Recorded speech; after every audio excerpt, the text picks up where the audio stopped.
क्या बात कर रही है हैं? मैं कहती हूँ रख फोन और जल्दी से खाना बनाकर हॉल में ले आ, वरना तू तो मुझे अच्छी तरह जानती है ना? जी माँ जी, अभी लेकर आती हूँ।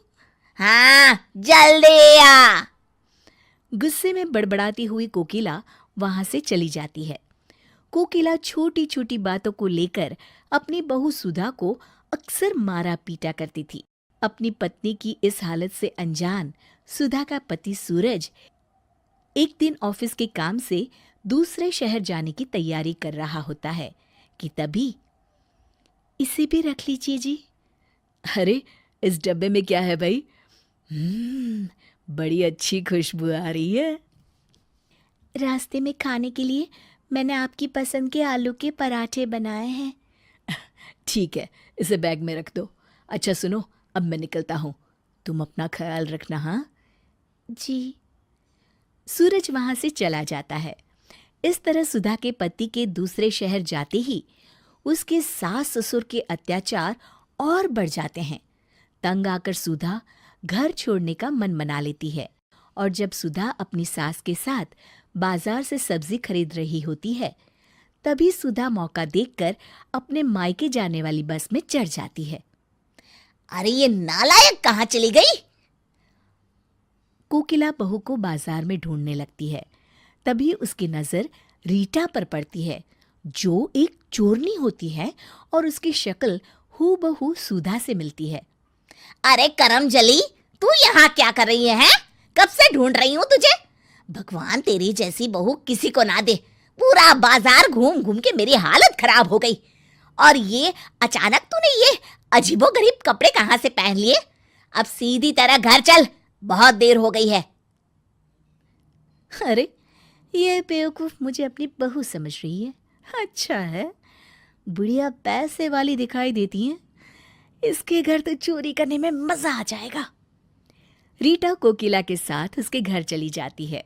अगली सुबह, अरे ओ मेरी निकम्मी बहू, सुबह के 10 बज चुके हैं और तू अभी तक अपने कमरे में आराम फरमा रही है। लगता है जब तक 2-4 तुझे पड़ती नहीं ना, तेरी अकल ठिकाने नहीं आती। चलो उठ अब जल्दी और मेरे लिए नाश्ता बना कर लिया। अच्छा तो ये बात है। इसका मतलब है कि इसकी बहू इससे तंग आकर घर छोड़कर चली गई है। ये तो एक नंबर की चांडाल सास है।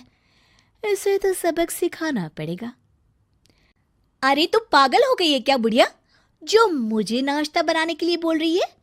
नाश्ता तो आज तू बनाएगी और मैं खाऊंगी। हाँ देखो किस तरह जबान चल रही है इसकी, हैं? अरे सासू माँ, सिर्फ जबान ही नहीं बल्कि हाथ पैर भी बहुत अच्छी तरह चला लेती हूँ। तुमने सुना कोकिला, आज तो ये कुछ ज्यादा ही बोल रही है। आप फटिए जी, देखती हूँ मैं इसे। अरे रुक जा कलमुही, अभी मजा चखाती हूँ मैं तुझे। कोकिला एक छड़ी लेकर रीटा को मारने के लिए आगे बढ़ती है। रीटा कोकिला के हाथ से छड़ी छीन लेती है। अरे ओ बुढ़िया, आज मैं तुझे ऐसा सबक सिखाऊंगी कि तुझे तेरी नानी याद आ जाएगी। ये ले। अरे मर गई रे। अभी तो शुरुआत है। ये ले और ले। अरे मर गई। हाँ हाँ, और जोर से चिल्ला। ओए माँ, मर गई रे। अरे आप खड़े खड़े क्या देख रहे हैं, मुझे बचाइए।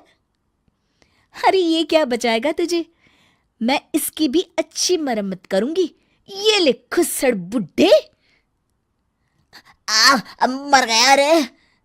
क्यों, मजा आ रहा है ना? अब पता चला कि दर्द क्या होता है। आज से तुम दोनों घर के सारे काम करोगे, समझे? अरे तू जैसा कहेगी हम वैसा करेंगे। बस बस और मत मार। हाँ बहू, हम दोनों मिलकर घर का सारा काम कर दिया करेंगे। हम तुझे कभी कुछ करने के लिए नहीं कहेंगे, बस हमें छोड़ दे। ठीक है, आज के लिए इतना काफी है। अब मैं अपने कमरे में आराम करने जा रही हूँ। 15 मिनट के अंदर चाय नाश्ता मेरे कमरे में आ जाना चाहिए। अरे बहू, अभी लेकर आती हूँ। रीटा कमरे में चली जाती है। अगले दिन से उस घर की दिनचर्या पूरी तरह से बदल जाती है।